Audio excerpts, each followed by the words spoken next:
Hello, story lovers. Welcome back to my channel, Madly in Love, part 194.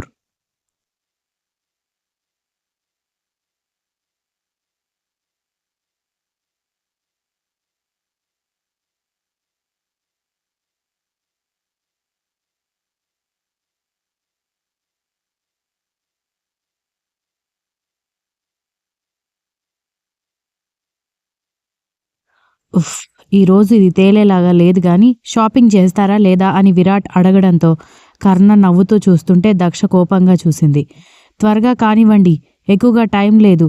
ఇదయిపోయిన తర్వాత బంగారం shopping చేయాలి, wedding cards printing చేపించాలి, చాలా పనులున్నాయని శాంభవి పిలవడంతో ఇక అందరూ బట్టలు సెలక్షన్లో పడితే నాకు మీరే సెలెక్ట్ చేయాలి. నేను ఏ చీరలో పెళ్లి కూతురుగా బావుంటానో మీరు సెలెక్ట్ చేయండి అని కర్ణ వైపు చూడ్డంతో చీరల గురించి నాకేం తెలుస్తుంది అని అంటూనే చీరల వైపు చూస్తూ ఉన్నాడు కర్ణ.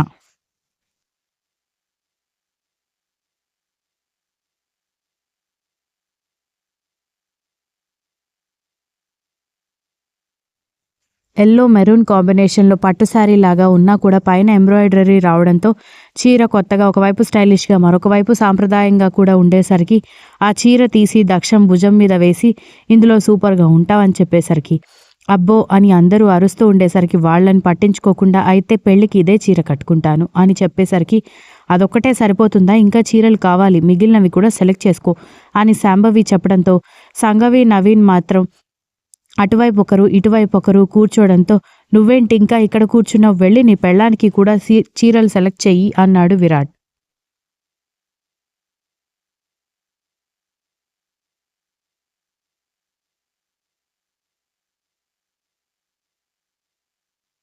బావగారు, మీకు అన్నీ తెలిసి కూడా ఏంటిది అని అడిగేసరికి అన్నీ తెలుసు కాబట్టే చెప్తున్నాను.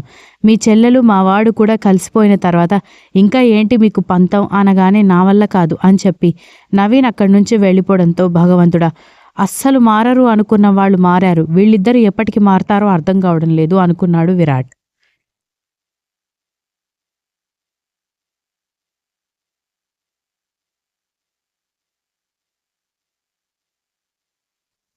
దక్షకి తనే దగ్గరుండి కాస్ట్లీగా, అందంగా, పాష్గా, స్టైలిష్గా, సాంప్రదాయంగా ఉండే ఒక 20 చీరల వరకు కర్ణ సెలెక్ట్ చేయడంతో ఆ చీరలు ఆమెకి తీసుకున్న తర్వాత మిగిలిన వాళ్ళందరూ చీరలు సెలెక్ట్ చేసుకుంటే ఇక్కడ షాపింగ్ అయిపోయి బిల్ కట్టేసిన తర్వాత అందరూ జ్యువెలరీ షాప్కి వెళ్లారు.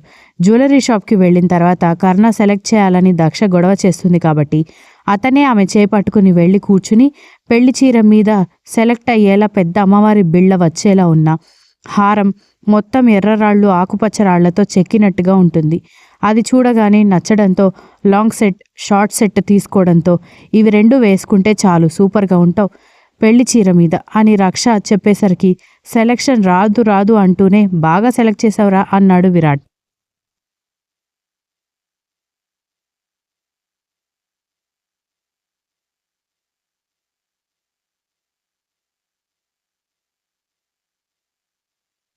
బంగారు గాజులతో పాటు పెళ్లికి మట్టి గాజులు కూడా కావాలి కాబట్టి అవి స్పెషల్గా ఆర్డర్ ఇచ్చి బుట్టకమ్మలు, ముక్కు పుడకలు, పాపిటి బిళ్ళ, అరవంకీలు, చెంపస్వరాలు, ఉంగరాలు అన్నీ ఒక 50 లక్షల వరకు దక్ష నగలకే అయింది.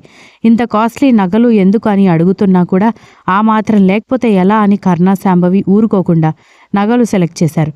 రక్ష వద్దంటున్న ఆమెకి ఇందిరాకి కూడా సెలెక్ట్ చేయడంతో సౌజన్య ఆ పక్కనే నిలబడి తను ఉన్నానన్నట్టుగా ఎంత వాళ్ల మధ్యలో తిరుగుతున్నా ఎవరూ ఆమెను పట్టించుకోకపోయేసరికి ప్రవీణ్ దగ్గరికి వెళ్ళి ఆఖరికి మీ చిన్న చెల్లెలకు కూడా నగలు కొనిచ్చారు, నాకు అవసరం లేదా అనగానే మా ఇంట్లో వాళ్ళకి వెళ్లాల్సిన డబ్బులు మొత్తం నువ్వే కదా బ్యాంకులో దాచిపెట్టుకుని బంగారం చేపించుకున్నావు, ఇది కూడా కావాలా, అవి వేసుకో అని చెప్పాడు ప్రవీణ్.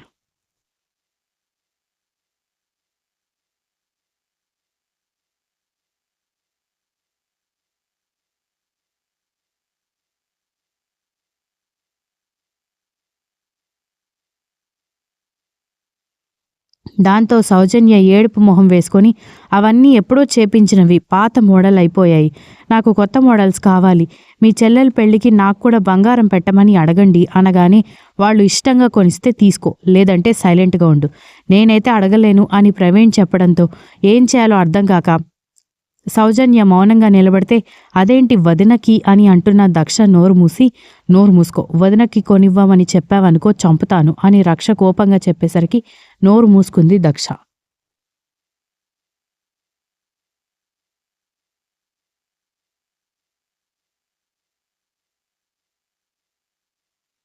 బంగారం షాపింగ్ అయిపోయిన తర్వాత వెడ్డింగ్ కార్డ్స్ ప్రింట్ చేయించుకోవడానికి ప్రింటింగ్ ఆఫీస్కి వెళ్లారు.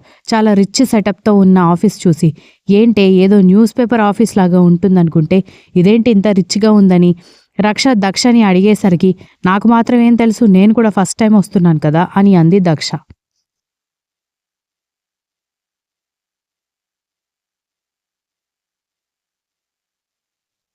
అందరూ కలిసి మెయిన్ ఆఫీస్ దగ్గరికి వెళ్తూ ఉండగా అందరెక్కడికి కట్టకట్టుకుని వస్తున్నారు, వాడింతమందికి వెడ్డింగ్ కార్డ్స్ ఇవ్వాలా అని భయపడతాడు.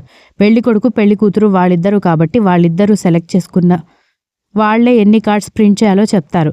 ఎన్ని కార్డ్స్ కావాలి అనేది మీరు లిస్ట్ ఇవ్వండి అని చెప్పడంతో 3000 కార్డ్స్ కావాలని శాంభవి చెబితే మన వైపు ఒక 1000 కార్డ్స్ సరిపోతాయని ఇందిర చెప్పింది.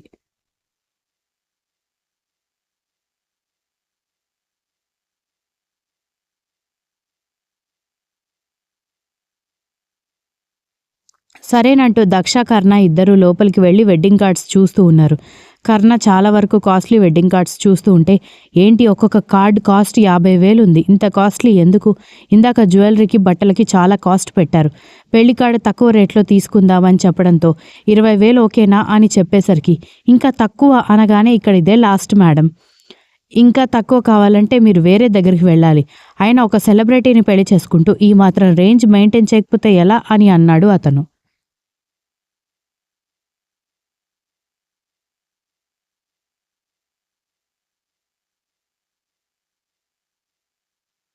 దీనివల్ల ప్రాఫిట్ మీకు కాబట్టి ఎన్ని తీయటి కబుర్లైనా చెప్తారు, నేను నా మొగుడికి సేవింగ్స్ చేయాలి కాబట్టి ఇలా మాట్లాడుతున్నానని దక్ష వెటకారంగా చెప్పేసరికి అతను నోరు మూసుకోవడంతో కర్ణ నవ్వుతూ 20,000లో కార్డ్స్ చూపించండి అని చెప్పడంతో ఆ కార్డ్స్ తీసి చూపించేసరికి అందులో ఒక 4 కార్డ్స్ సెలెక్ట్ చేసి బయటకు తీసుకొచ్చి అందరూ ఓటు వేసిన కార్డు ఫైనల్ చేసి 4,000 కార్డ్స్ కావాలని చెప్పారు.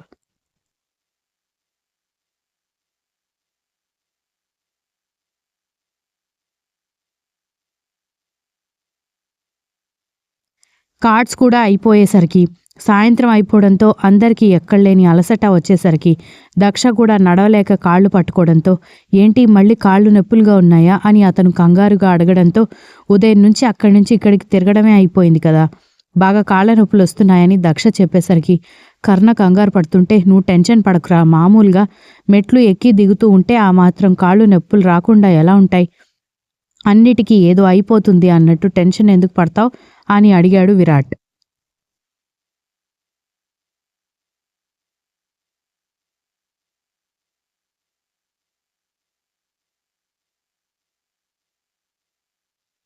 డాక్టర్ కొన్ని రోజులు జాగ్రత్తగా ఉండమని చెప్పాడు, నేను మర్చిపోయాను అనగానే ఏం కాదురా, ఏసీ కార్లోనే కదా తిరిగింది, జస్ట్ షాపింగ్ మాల్లోకి వెళ్ళేటప్పుడు వచ్చేటప్పుడు ఒక 4 మెట్లు ఎక్కిందంతే, ఎక్కువసేపు నిలబడటం వల్ల తనకి కాళ్ళు నొప్పులు ఉన్నాయి, నువ్వు టెన్షన్ పడకు అని విరాట్ ధైర్యం చెప్పడంతో అందరినీ క్యాంటీన్కి తీసుకువెళ్ళి స్నాక్స్ కొనిపించి జ్యూసెస్ కూడా చెప్పించాడు.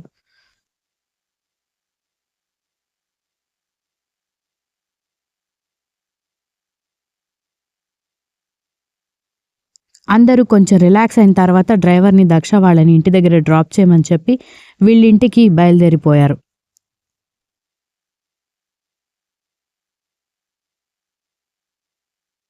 నెక్స్ట్ డే మొదటి పెళ్లి పత్రిక గుడి దగ్గర పెట్టి వెనక్కి తిరగగానే కర్ణ ఎదురుగా కనిపించేసరికి మీరేంటిక్కడ అని అడగడంతో నువ్వేంటిక్కడ అని విరాట్ అడిగేసరికి నువ్వేంటి బావా, పిడుగులేని ఉరుములాగా ఎప్పుడు చూడు ఆయన వెనకే కనిపిస్తావు, మా అక్కని గమనిస్తున్నావా అసలు అని కోపంగా అడిగింది.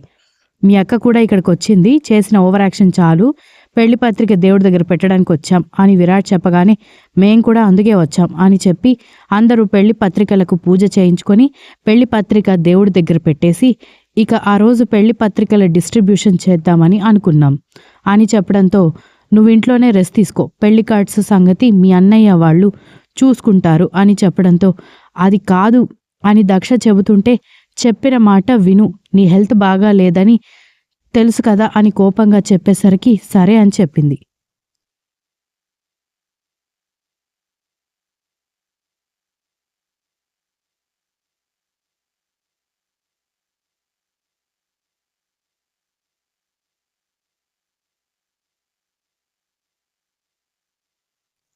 ఆ రోజు తల్లిదండ్రి పెళ్లి పత్రికలు డిస్ట్రిబ్యూట్ చేసి ఇంటికొచ్చేసరికి దక్ష భోజనం ప్రిపేర్ చేసి పెట్టేసి అన్నీ పంచారా అని అడగడంతో లేదమ్మా ఇంకా కొన్నున్నాయి. అవి రేపు పంచాలి అని చెప్పడంతో సరే భోజనం సిద్ధంగా ఉంది వెళ్ళి వేడి నీళ్లతో స్నానం చేసి రండి వడ్డిస్తానని చెప్పడంతో సరేనంటూ భోజనం చేసిన తర్వాత తాను కూడా భోజనం చేసి గదిలోకి వెళ్ళి కర్ణకి వీడియో కాల్ చేసింది.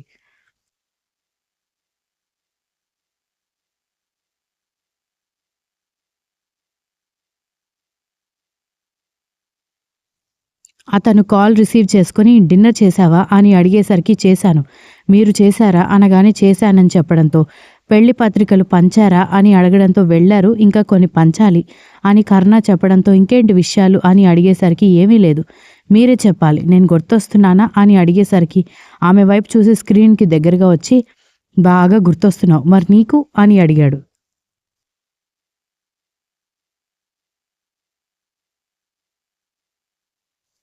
విపరీతంగా గుర్తొస్తున్నారు. 10 రోజులు ఆగాల్సిందేనా?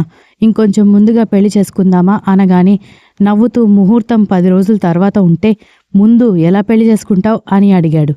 ఇప్పుడు కూడా జోకులు వేయకండి అని కోపంగా చెప్పడంతో మనం ఆల్రెడీ వైఫ్ అండ్ హస్బెండ్. నీ మెడలో ఉన్న తాళిబొట్టే దానికి సాక్ష్యం. ఇంకా ఎందుకు ఇంత ఫీల్ అవుతున్నావు అని అడిగేసరికి నేను feel అవుతున్నానా?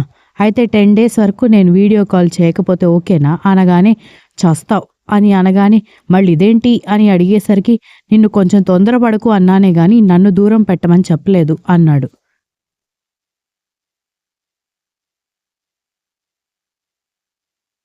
Continues. If you like the story, please like, share, comment and don't forget to subscribe.